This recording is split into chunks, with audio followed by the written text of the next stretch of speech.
So one of the most common questions that I get when I'm doing an English live lesson is, how do I remember English vocabulary that I just learned? How do I remember English words and phrases that I just learned yesterday when I'm having a conversation today or when I'm having a conversation tomorrow? And my answer is almost always the same. You need to use those words and phrases a lot. You need to use those words and phrases immediately.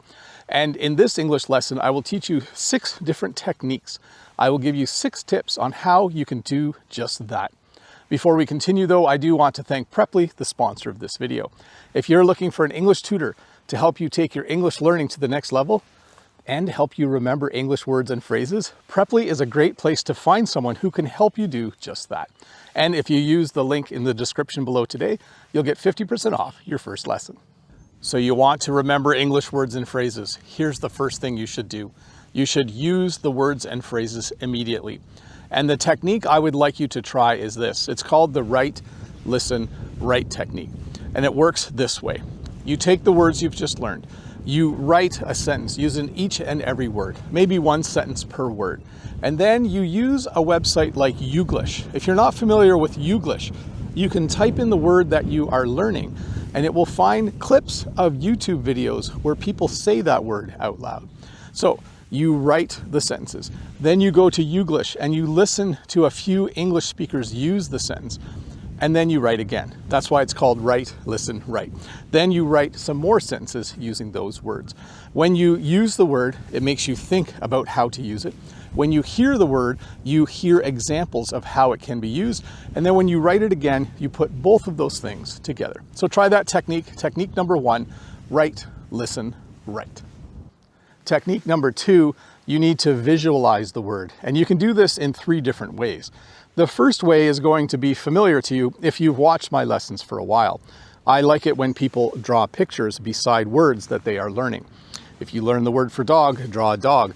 If you learn the word to run or the verb to run, draw a person running. When you connect the meaning of the word to a visualization of the word, that's a big word, isn't it? It just means a picture. It helps you to remember. The second thing you can do is you can take pictures if that works. If you've just learned a lot of new words and phrases for a place like a park, go to a park and take pictures of the things. Take pictures of the things where you just learned the word for that thing. And then lastly, you can simply use your imagination to visualize the meaning of the word. Now, I understand this doesn't work for every single word, but it certainly would work for words like what you're seeing around me now. Grass, tree. Actually, I would probably call this a bush.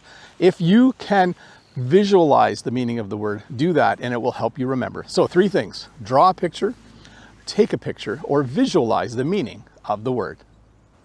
Technique number 3 is to use the word in a conversation as soon as you possibly can after learning it. And that's where Preply, the sponsor of this video, comes in. When you learn new words, and if you have a tutor from Preply, you can use those new words in your next conversation with your tutor. You can even send those words to your tutor in advance, and the Preply tutor will make sure they plan for a way to practice those words and phrases with you. And whenever you practice something, whenever you review it after you learn it, you are just going to remember it more easily. If you're not familiar with Preply, it's a place where you can find an English tutor. And if you use the link in the description below today, you'll get 50% off your first lesson. When you visit Preply, tutors there specialize in all different ways of helping people learn English. But the one thing they all specialize in, they are all really good at helping you learn new vocabulary and helping you practice that new vocabulary so that you remember it for your next English conversation. So once again, thank you to Preply for sponsoring this video. If you're interested and if you use the link below today, you'll get 50% off your first lesson. Technique number 4, practice using the word over a period of time. What I mean is this: if you learn the word on a Tuesday, you should practice it that day and you should practice using it the next day, and then a week later, and 2 weeks later, and then a month later, and then 2 months later. When you space out the repetition, it has been proven scientifically that you will remember that thing better. You will remember those words better.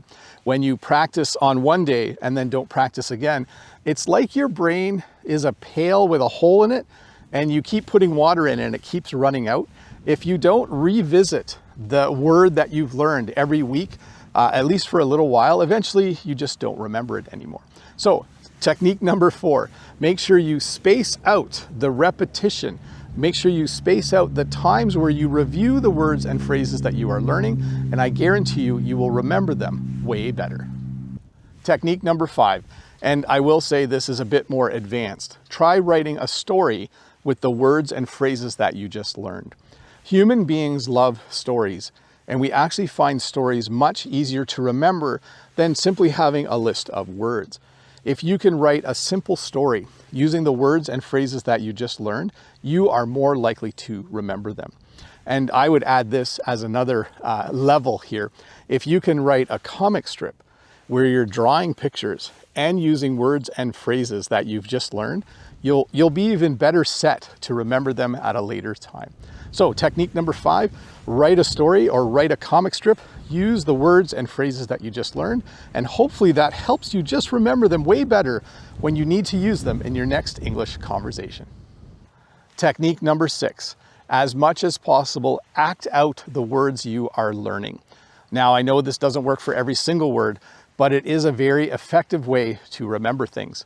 If I was teaching you the verb to slap, and I said, to slap means to hit someone across the face with an open hand, you might remember that. But if I said the verb to slap means this, you're probably more likely to remember it. That was a little harder than what it was when I rehearsed this scene. Anyways, if you can act out verbs, especially, if you can act out the verb to jump, to clap, to slap, to punch, be a little careful there, you will remember those words a lot better. And again, I know this doesn't work with every single word or phrase, but when you can, if you can act it out as you're learning it, as you're saying it out loud, you're more likely to remember it. Well, there you have it. 6 things that you can do to help you remember new English words and phrases. And let's take a minute to review all of them. Number 1, you should use the words immediately. Number 2, you should visualize the words. Number 3, you should use the words in your next English conversation. And I do encourage you to use the link below to Preply to get 50% off your first lesson. And I guarantee you the Preply tutor will help you remember new words and phrases. Number 4, space out the repetition and the review. Learn it today, review it tomorrow, review it next week, review it a month from now. Number 5, write a story using the new words and phrases. And then number 6, act out the words that you are learning. Well, thank you so much for watching this English lesson. If this is your first time here, don't forget to click that red subscribe button, give me a thumbs up, leave a comment, and I'll see you next week with a new English lesson. Bye.